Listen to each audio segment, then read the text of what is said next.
In this video, we are going to be discussing rec randoms becoming easier to play with, and here is why. Now, when I say easier, I don't necessarily mean better to play with. Rec randoms are always going to be rec randoms. We all know what they're like, right? But the question is, what can we do? You guys can see, I know this is the start of the season already, but you guys can see I'm averaging almost 22 points on a 7-2 build. Okay, and this is going to be my plan for this year. Actually, I'm going to be playing, well, not this year, but the rest of the season. Is my goal is I'm going to show you guys as I'm streaming.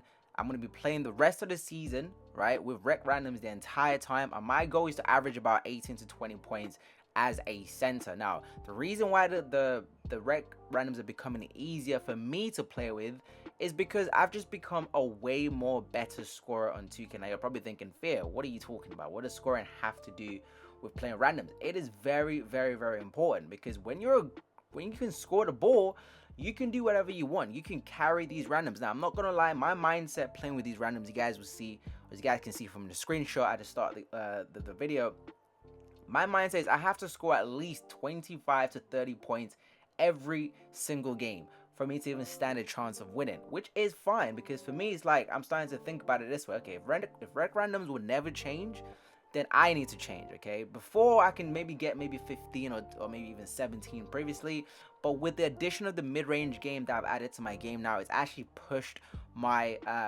scoring points per game a lot further. Now I'm getting like 22, 24, 26 points per game, even against tough teams, you know what I'm trying to say? So for me, my mindset is now with rec randoms, you have to play and you have to carry them. Now you're probably thinking, but Fear, I'm a point guard. Now, if you're a point guard, I'm not gonna lie to you, I don't know what to say to you, bro. I don't know what advice to give to you, because you are playing, or you're making the hardest position in the game. You need to understand, when you make a point guard, randoms don't see point guards the way, comp or, competitive or smart 2K players know what point guards are supposed to be. You know what I'm trying to, like, a lot of, point guards for the rec randoms, your job is to pass them the damn ball. You feed them the ball when they're open. Now, my advice for off-ball players that play with a lot of randoms, especially for centers, you can see I'm playing as a center, but if you're a center, a power forward, shooting guard, or a small forward, my advice to you is you also need to add an additional move to your game. Because when a lot of people complain about randoms not passing them the ball, it's not because the randoms aren't passing them the ball. What I'm starting to realize is, and because I play randoms a lot, so I know what I'm talking about here, is they pass you the ball when it's too late or too early. So they're not really setting you up in a position where you can sort of go up and you can sort of, take an easy bucket. So what I started to do was, okay, fair enough. Okay, if these randoms are going to be passing me the ball at times where I don't want it, then I need to become an efficient player when I do receive the ball. So what I started to do is basically, again, with the addition of the mid-range game, I became comfortable handling the ball. I have about 2 to 3 moves I can go to as a center, by the way, bear that in mind,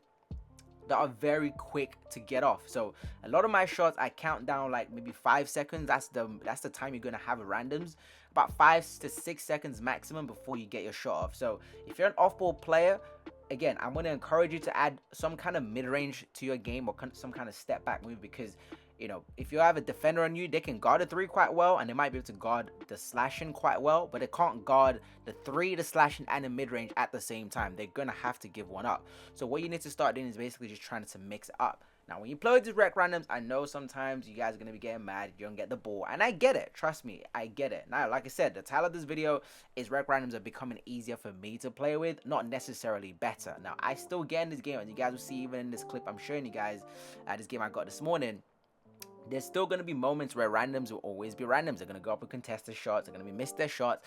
And I don't think that will ever change. We've been asking 2K for such a long time with the matchmaking system. I don't think 2K is really, hopefully, look, I don't know how 2K24 is going to be like. Maybe 2K is going to surprise us all and the matchmaking is going to be great. But this is the advice for you guys who are heading into 2K24 is, if you're going to be playing with randoms, you're gonna have to learn to add the 3-level scoring option to your game. You're gonna have to be able to score the 3-pointer, you're gonna have to be able to score the midi, and you're gonna have to be able to slash. Because here's what's gonna happen, okay? If you can't drive, because the paint is always clogged, we know how the rec randoms are like, okay? They're gonna clog the paint for you, and you can't take a 3.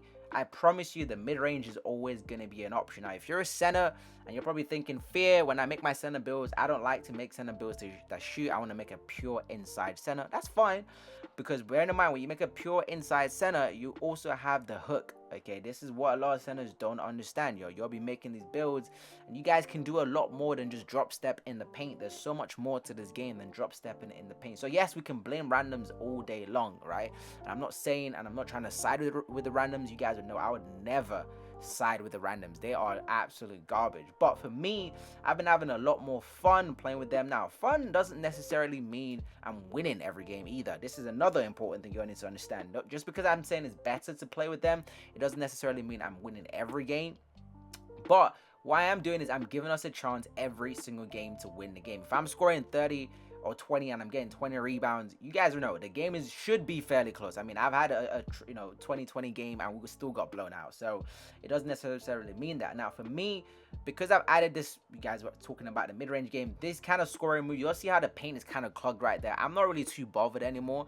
So even if guys want to clog the paint, I have an additional move in my bag to be able to do what I want to do. Now this build for me is also perfect, the build I'm using, because it just gives me so many options. As you guys can see, randoms will always be randoms. We're going up for some silly stuff, but it gives me so many options because I can shoot a three, I can go into the midi, I can dunk, I can out rebound a lot of centers. So it's a very difficult play style for an opponent to guard. How would you guard against how I'm trying to play? So for me, I've been having tons of fun, and like I said, for the rest of the season, I'm gonna be doing the Rec Random Challenge, which is I'm gonna be playing Rec the whole season. 2K24 is around the corner. It's a couple of weeks away, and I can't wait for that. So for me, I want to just get comfortable just carrying these randoms. In my head, I'm always gonna be the superstar of the team. I can score whenever I want. So now in the game like this, y'all can see we're also up by like 20. Now these kind of games, the randoms are very comfortable. They're very confident. They don't necessarily be passing you the ball a lot anymore because we're winning by quite a lot. Now when the games get tough, okay, it's a close game or we're losing, I promise you guys, these guys will pass me the ball a lot more. They're going to be passing me the ball in the corner. This is another thing I hear a lot as well. Oh, I'm getting the ball in the corner, I'm not open. You need to be able to create your own shot. And as annoying as that sound, you guys are probably thinking fear, but no, these randoms are just trash. They are trash.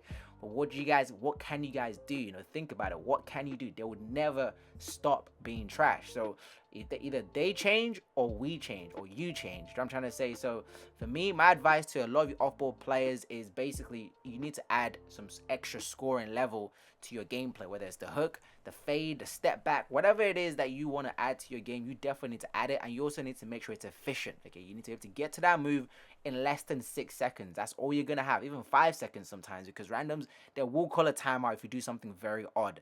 When I start post hopping on guys, if I miss one or two, you guys already know the randoms are gonna go timeouts for me. But once I start making them, it gives me the option to be able to miss a little bit more.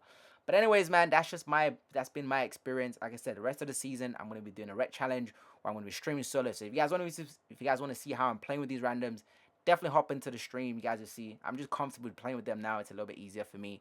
Anyways, hope you guys enjoy the video, and I'll catch you guys in the next one.